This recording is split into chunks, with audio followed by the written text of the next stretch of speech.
मेरा जिगरी दोस्त है बचपन का। बहुत अंदर से आवाज आ रहा था कुछ कौन आवाज? अरे इसका बाथरूम का शीशा गिर गया था, वही उठा करके बोला कि काटी मार देंगे, वही ठोक रहे। चक्की को देख लेना। और तुम लोग यहाँ क्या कर रहा? काम ना रे, जाके काम नहीं कर सकता है। मारेंगे अभी। भैया सुनो देखिए, बोले भैया आदमी कौन था भी?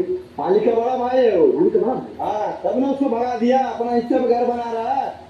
मालिक जो अपना हिस्सा पे जमीन जो है ये दोनों भाई का साथ में है। आधा आधा आधा आधा। अच्छा तो ये जो हिस्सा है आधा उसका आधा इसका, अपना हिस्सा पे घर बना है ना? तब ने तुमको काम मिला है, खा दिया तुम। जा काम करो ठीक।